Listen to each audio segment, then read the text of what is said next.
Selama kita hidup di dunia, selama itulah kita akan diuji. Berarti kalau kita tidak ingin punya masalah, tidak ingin dapat ujian, jawabannya adalah jangan hidup. Jelas tidak? Karena selama hidup pasti akan ada masalah, ada ujian. Karena itu ciri manusia yang hidup. Berarti kalau hari ini kita masih diuji, masih dapat masalah, berarti kita masih hidup. Quran surat Al-Baqarah ayat 155. Silahkan dibuka. Yang hari ini bawa mushaf, bawa handphone yang ada Quran, silahkan dibuka. Surat apa? Al-Baqarah ayat 155. Yang di rumah juga boleh, sambil ngaji, sambil belajar, silahkan dibuka. Surat Al-Baqarah surat kedua ayat 155. A'udzubillahi minasyaitonirrajim. Bismillahirrahmanirrahim. Walanabluwannakum, dan pasti kami, kata Allah, akan menguji kamu sekalian. Ada ayatnya ya, walanabluwannakum, dan pasti. Di sana ada lamnya lam taukid. Dalam ilmu nahwu lam taukid itu lam kepastian gitu. Jadi kalau kita terjemahkan, dan pasti kami, kata Allah, akan menguji kamu sekalian. Siapa kamu sekalian itu? Kum, manusia. Jadi setiap manusia akan diuji, baik dia beriman tidak beriman, baik dia laki-laki ataupun perempuan, tinggalnya di kota ataupun di desa, dalam keadaan lapang maupun sempit, kaya ataupun miskin, semua kum akan diuji. Kata siapa ini? Kata siapa? Kata Allah. Dan kami pasti akan menguji kamu sekalian bisyai'in, dengan sesuatu yang sedikit. Dengan sesuatu yang sedikit. Berarti ujian hidup itu banyak atau sedikit? Banyak atau sedikit? Sedikit. Yang seringkali nganggap banyak siapa? Allah atau kita? Kita. Kata Allah, ujian itu sedikit. Yang banyak apa? Nikmat. Kadang-kadang kita suka ketukar. Kalau ngitung nikmat sedikit, kalau ngitung ujian banyak. Betul tidak? Kalau ngomongin masalah seakan-akan paling banyak masalahnya. Ya kan? Ada orang tuh kalau udah ngomongin masalah seakan-akan dia paling bermasalah. Ustadz, saya mah begini, ngeluh terus. Udah kalau ngeluh, dari ujung ke ujung diceritain. Betul apa enggak? Di sini ada yang begitu apa kagak? Yang mana orangnya tuh? Jadi ujian itu memang akan dihadirkan, tapi jumlahnya sedikit. Bisyai'in, dengan sedikit saja. Tapi sedikit di sana akan terus menerus, maksudnya begitu. Jadi selama hidup akan terus menerus diuji. Hanya bagaimana cara kita menangkap ujian itu. Apa di antara ujian yang akan dihadirkan? Satu, minal khauf. Manusia akan diuji dengan hati yang takut, khawatir, gelisah, resah, galau. Apa ujian pertama? Hati, takut. Takut apa, Ahilman? Takut aja. Coba Bapak Ibu, hari ini ada nggak yang ditakutkan? Takut apa? Takut apa? Ya takut dah. Ya, ibu punya suami ganteng, takut nggak bu? Ibu punya suami kayak Ahilman, takut nggak?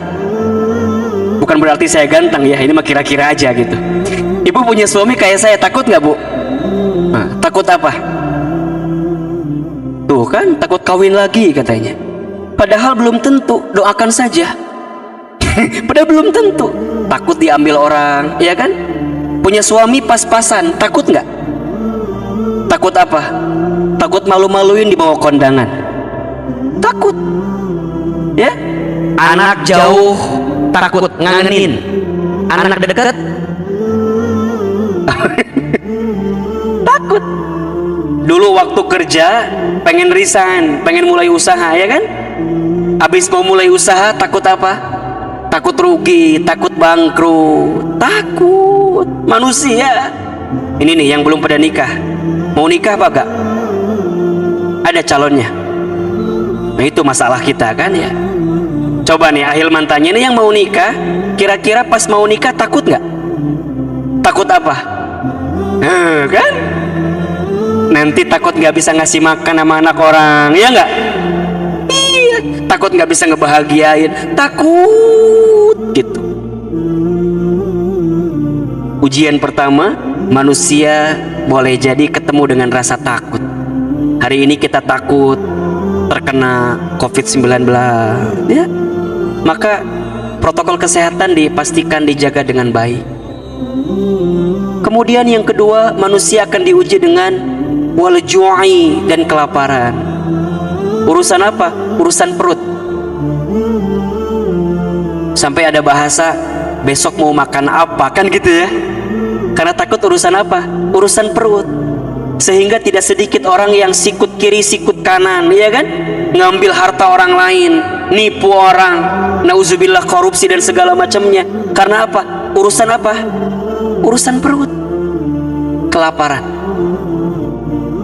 Maka Bapak Ibu apa?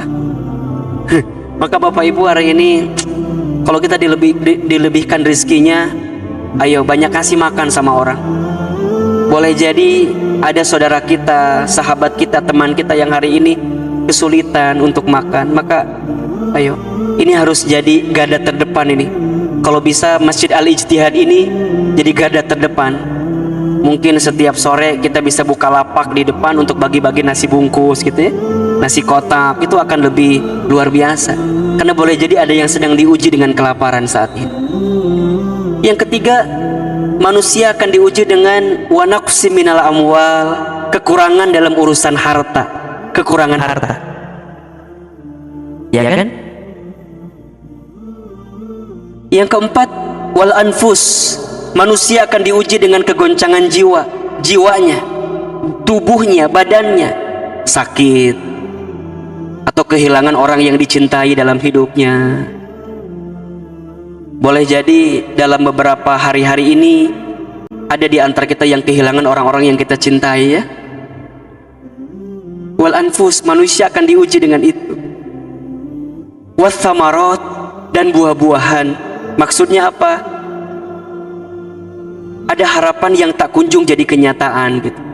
Kita punya rencana A, B, tapi meleset gara-gara kondisi kita. Atau boleh jadi was samarot ini maknanya orang diuji dengan sesuatu yang sebaliknya. Jadi ujian itu bukan hanya yang sulit-sulit, bukan hanya yang sedih-sedih, yang bahagia juga ujian. Sehat ujian, sakit ujian, kaya ujian, miskin ujian, punya jabatan ujian, tidak punya jabatan juga ujian. Itu juga ujian. Nah jadi kita nih pasti akan diuji, terutama dengan yang sulit-sulit tadi tuh. Ketakutan, kelaparan, kekurangan harta, kegoncangan jiwa, dan harapan yang tak kunjung jadi kenyataan. Perhatikan ujung ayatnya. Wabasyiris sabirin. Kalau ada di antara kita yang diuji dengan 5 hal yang tadi setidaknya, wabasyiris sabirin, kata Allah, sungguh Allah sedang memberikan kabar gembira kepada siapa? As-sabirin, kepada orang-orang yang sabar. Yang sabar dari apa? Dari musibah yang dia dapatkan di atas. Siapakah orang yang sabar itu? Lanjutkan ayatnya di 156-nya. Alladzina idza asabathum musibah qalu inna lillahi wa inna ilaihi rajiun. Orang yang sabar adalah orang yang ketika dia ditimpa musibah, dia hanya mengatakan inna lillahi wa inna ilaihi raji'un. Sesungguhnya semua milik Allah dan akan kembali kepada Allah. Perhatikan di sini Bapak Ibu. Setidaknya dari dua ayat ini ada 3 sikap yang perlu kita hadirkan ketika kita diuji, agar ujian yang terasa berat tadi akan ringan dalam kehidupan kita. Sikap yang pertama apa? Wabashir. Kita harus mampu menerima semua ujian yang Allah berikan dengan husnuzon. Apa itu husnuzon? Prasangka baik kepada Allah. Gimana caranya prasangka baik? Lihatlah semua ujian itu sebagai pesan cinta kasih sayangnya Allah kepada kita. Ini yang pertama. Kita kan masih aja ya, ada orang yang mohon maaf gitu ya. Mudah-mudahan kita tidak termasuk orang-orang yang seperti ini gitu. Menghukumi apa yang kita dapatkan dalam ujian ini sebagai sesuatu yang boleh jadi mungkin azab bagi kita dan segala macam. Kalau selama kita masih beriman, selama kita masih taat, selama kita masih berbuat kebaikan, insya Allah ujian ini adalah cara Allah mengangkat derajat kita. Catatannya apa? Masih beriman. Catatannya apa? Masih beramal soleh. Catatannya apa? Masih beramal baik. Maka semua ujian itu adalah cara Allah meningkatkan derajat kita. Kenapa Ahilman? Apa sih kabar bahagia dari ujian itu? Satu, Bu, Pak, kalau manusia diuji, berarti dia diakui sebagai orang yang beriman. Surat Al-Ankabut ayat 2. Apa kata Allah? Yang artinya, apakah engkau mengira, apakah engkau sudah berani mengatakan beriman kepada Allah sedangkan engkau tidak diuji? Berarti ujian itu adalah ciri dan tanda orang beriman. Makin dia diuji, maka makin diuji imannya. Dan orang yang makin kuat imannya, makin berat ujiannya. Para nabi, para rasul, orang-orang soleh, berat gak ujiannya? Berat. Maka saat kita diuji, kabar bahagianya apa? Diakui sebagai orang beriman. Mau tidak kita diakui sebagai orang beriman? Mau. Yang kedua, dijanjikan surga. Allahu Akbar. dijanjikan surga. Orang yang diuji dalam hidupnya, kemudian dia sabar, maka semakin dekat potensi surga untuk dirinya. Bukankah ketika nanti masuk surga, di setiap pintu surga ada malaikat yang menyambut kita dengan panggilan Salamun alaikum bima sabartum. Ar-Ra'd ayat 24. Selamat untuk kamu sekalian yang apa? Yang sabar. Kenapa dia sabar? Karena dia diuji. Berarti kalau dia diuji, dia sabar, dia makin dekat dengan apa? Surga. Yang hadir di sini mau masuk surga atau tidak? Mau atau tidak? Maka catat kalimat ini. Orang yang diuji dalam hidupnya, kemudian dia terima ujian itu dengan baik, dia berlapang dada, dia husnuzon, maka ringan hisabnya ketika nanti berjumpa dengan Allah. Kenapa? Karena ujiannya sudah didahulukan saat dia di dunia. Tergantung sikap kitanya. Yang ketiga, orang yang mendapatkan ujian tiada lain sedang diampuni dosa-dosanya, dihapuskan dosa-dosanya.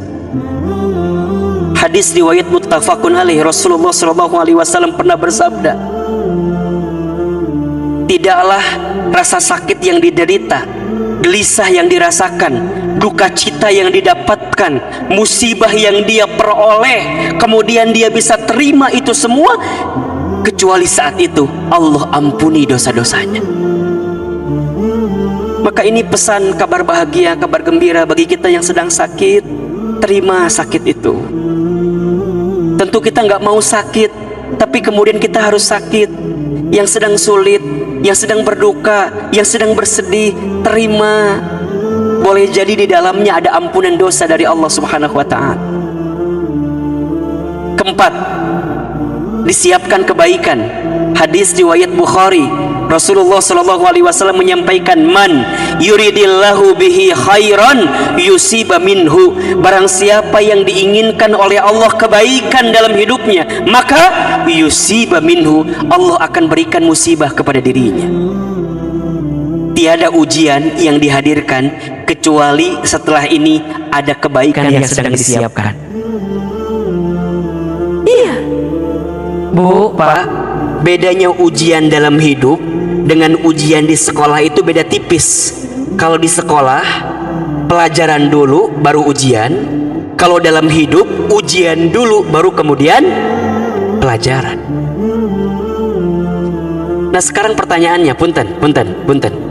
Kita semua yang sedang diuji mau tidak dapat 4 hal yang tadi? Mau tidak? Diakui orang beriman, mau atau tidak? Dijanjikan surga, mau atau tidak? Diampuni dosa, mau atau tidak? Diberikan kebaikan, mau atau tidak? Kalau mau, kita semua hari ini punya potensi, punya kesempatan. Apalagi jika kita hari ini sedang diuji, berarti kita punya kesempatan untuk bisa mendapatkan itu, Ahilman. Yes, bagaimana caranya? Caranya adalah tergantung sikap kita terhadap ujian itu. Karena mohon maaf, yang membuat seseorang tidak lulus ujian itu bukan karena soal, tapi karena jawaban.